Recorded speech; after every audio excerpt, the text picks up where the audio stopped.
Hola, faig este vídeo perquè hi ha alumnes que han tingut problemes de connexió en les videoconferències i no s'ha pogut explicar bé. Aleshores, vaig explicar-ho en este vídeo per a que quede clar. En este cas, vaig a explicar la multiplicació per la unitat seguida de zeros. Pot ser 10, pot ser 100, pot ser 1000, val? La unitat seguida de zeros. Anem a explicar com es multipliquen números naturals i números decimals. En este cas, el primer número és un número natural, és a dir, no té comes. Quan multipliquem per la unitat seguida de zeros un número natural, és molt fàcil de multiplicar, perquè escrivim el número, en este cas 36, no sé si es veu bé, perquè no sé què passa en esta part de la pissarra, que no escriu bé. A veure, 36, val? Escrivim el número i després afegim zeros. Quants zeros? Tants zeros com tinga la unitat seguida de 0. En este cas té un 0, aleshores afegim un 0. Si hi hagueren dos zeros que fora per cent, afegiríem dos zeros. Però en aquest cas, com és un 0, afegim un 0. Aleshores, 36 multiplicat per 10 és igual a 360. Ara anem a veure què passa amb els números amb comes. 2,75 multiplicat per 100. Què hem de fer?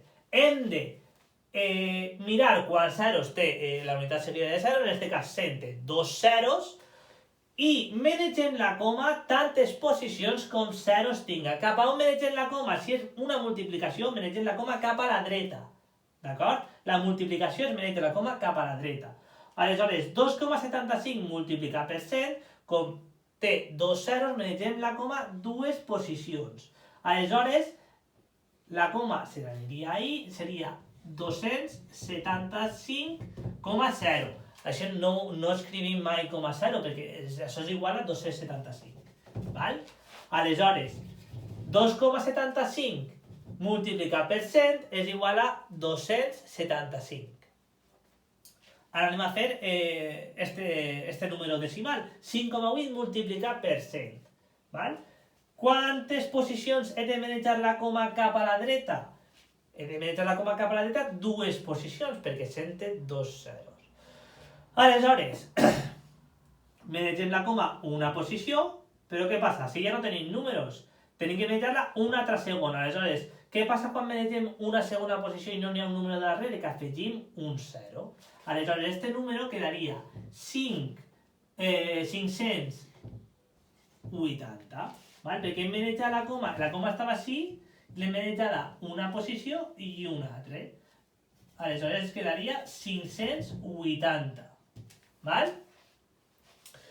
Ara anem a veure l'últim exemple. 3,72 multiplicat per 1000. Per 1000 té 3 zeros, aleshores hem de manejar la coma 3 posicions cap a la dreta, perquè és una multiplicació. 3 posicions cap a la dreta. Aleshores, la coma està així, manegem la coma està així, val? Manegem la coma una posició, manegem la coma una segona posició, tenim que manejar-la una altra tercera, perquè hi ha 3 zeros, una tercera posició, i com no n'hi ha números, afegim un 0. Val? Aleshores, 3,72 multiplicat per 1000 és igual a 3.720. Val?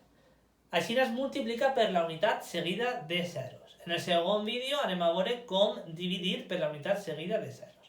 Adeu!